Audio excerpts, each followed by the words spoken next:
not. No, And no. that's one of them issues, man. I think women, you guys make so many decisions based on fear, man. Like fear is a mind killer. It is the evil that disintegrates you from the inside out. You must learn to face and control it. But women just make so many decisions based on what they're scared that might happen. Because that's kind of what it sounds like, you know. Let me read the super chat real quick. Okay, go ahead. Yeah. Sinead Fulton with the $5 super chat. It's a problem for her to have her own relationship with God and seek Him so they are on one accord. It's giving control, Gunny. That's what I was going to say. That's why I wanted to read it, because I was going to immediately say, with his analogy about the pastor and the husband, and I got a problem with you asking God or praying to God after that. There should never be a problem. My husband should never have a problem with me talking to God about anything. Never have a problem with that. If I had, even as a pastor, if I'm being taught something and being preached to on Sunday, the word says study to show yourself approved unto God. Like study. You can pray, you can study, you can do all those things because God is going to confirm. So there's nothing wrong with praying on something that you've heard. That doesn't take away your leadership, doesn't take away from your authority or anything. Your authority shouldn't be challenged if I'm praying as well and asking God for confirmation or Lord, show me. Like, there should be nothing wrong with that. And it is giving slight control. And I think that's one of the problems with organized religion, because they try to control. I'm the pastor. I said this.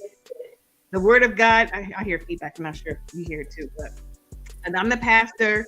God said this, and this is how it's going to be. Well, yeah, but it shouldn't be a total mystery and it hasn't been confirmed. I think that that's problematic, and that's where I'm going to not be okay with that. I agree with Nay on that. No, maybe I didn't explain myself well enough. So maybe I should, with the example of the pastor. You So did it. You if did the explain pastor, yourself well. They just don't listen. You explained yourself perfectly well. Okay. Go ahead and try to switch it up so they can understand you.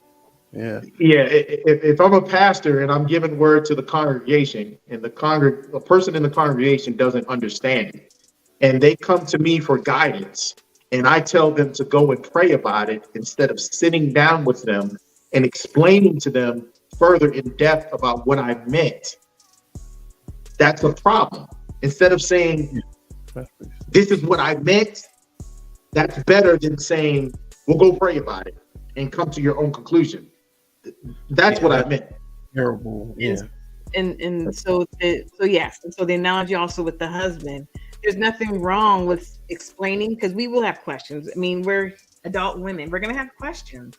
And again, your authority shouldn't feel threatened. Not just you, Gunny, but men, period. Your authority should not feel threatened, or your leadership should not be threatened if I'm asking questions. And if I'm going to pray about it too. Yeah, I heard what you said. I'll pray about this too. That shouldn't be a problem. I agree with you. That's what I'm saying. And maybe that was what Mr. White was alluding to. Maybe you guys didn't hear me or understand what I was saying.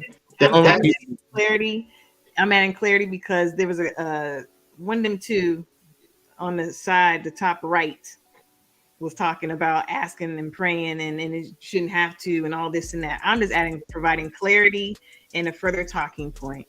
I know what I said. Yeah, so there's nothing in the Bible that supports a lot of what it is that's being said, though. And that's the problem. So your husband can give you commandments, right? Your husband is your Lord. Your husband rules over you. If you're going to pray, you need to pray with your husband. You shouldn't be discerning the Bible by yourself, because the Bible doesn't say you should do that, right? If you knew how to read the Bible, you understand that there's going to be somebody who reads it and somebody gives the sense, right? This own private interpretation is fully against the Bible, but we continue to lean on this. Also, this personal relationship thing, you can't find that in the Bible. The Bible has very strict rules and instructions. And I think we really just need to just get away from it or read it to understand it. And I think we would be better off because we would have more structure. But we're too fluid. And so now everybody's just doing what they want to do. And then we see the results of that. Yeah, for people who don't subscribe to that, putting all that Bible shit to the side, what it sounded like when I first heard Isha's first statement, and I think you kind of spoke to this, Ham, is that she would be making a backdoor deal with God behind her husband's back. So religion out of it. I think that that's it. Correct me if I'm wrong. I think that that's probably what Gunny was speaking to. Yeah, I think Gunny said a lot of good points. Go ahead, Isha. Clarify your point. I don't know if it's a backdoor deal, but if I just want him to be sure about the decision that he's about to make. So if he is heading down the wrong direction, I need God to step in and help him see that. And I'm not saying change his mind, but if there's something wrong with the decisions that he's about to make, help him make it clear to him. So how does that prayer go? Him, come on now. No, I'm serious. I'm being dead. That's a great question. So I'm not going. So Isha, this is what I'm hearing. And Q, this will help us get clarity. I'm thinking that prayer would go from a husband for her wife. Hey, wife, the Most High, right? We're dealing with a tough decision. We see some differences. Please give my husband the proper discernment. Do what you can for him to help him make the best decision. And also do what you can with me to make me comfortable with his decision. Yeah, no, fair. But I'm saying in terms of clarity for the point that's being addressed, is that how the prayer will go? And also stating that I understand order, that whatever decision my husband makes, I'm going to have to follow it. Okay. Yeah, word. So would you be more inclined to the second part of your prayer than the first part? Like in the end, would you be more like, yeah, I said that part for him, but the part I'm most concerned with God is the part for me to be able to trust his decision, whatever it may be, even if it's still the original decision. No, I just think that is all equal. Like, yes, I still want you to confirm whatever is going on with him. If he's right or wrong, I need confirmation. And if I need to be comfortable with it, work in me. I'm never going to sit here and pray for somebody and not pray for myself. If the work that needs to be done is with me, then do the work within me. Okay. Yeah. No, I think you addressed both. That gives a lot of, I think that's sound advice for sure. Mike Brown with the $5 super chat. Be coachable to his programming. Triggering for jokes, but seriously, it's not about control, but we can't be of two mindsets either. That's real. Shanae Fulton says, one Lord Hamp, no other gods before him. I'm not sure what she's addressing. Because you say your husband is your Lord. Yeah, and also did you know that the Bible's not monotheistic. You got Shanae, you know that, right? There's a bunch of gods in the Bible. Good God, does anybody read it, or y'all just use it for fucking toilet paper? That's some personal shit here. That's y'all shit, that Bible shit.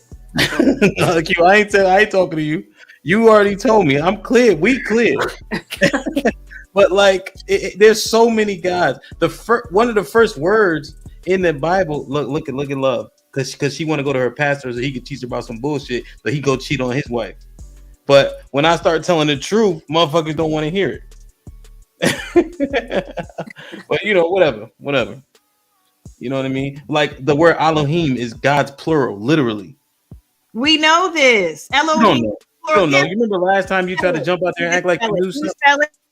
You remember last time you tried to jump in there and act like you knew something? And then what happened? Don't mute me. Come on, man. True. All right, let me read this super chat real quick.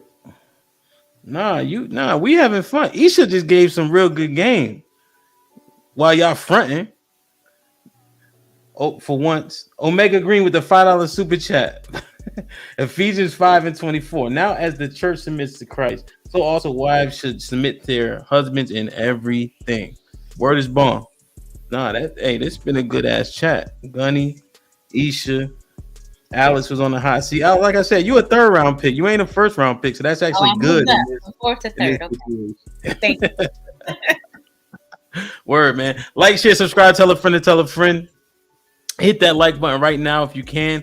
That helps the channel the most.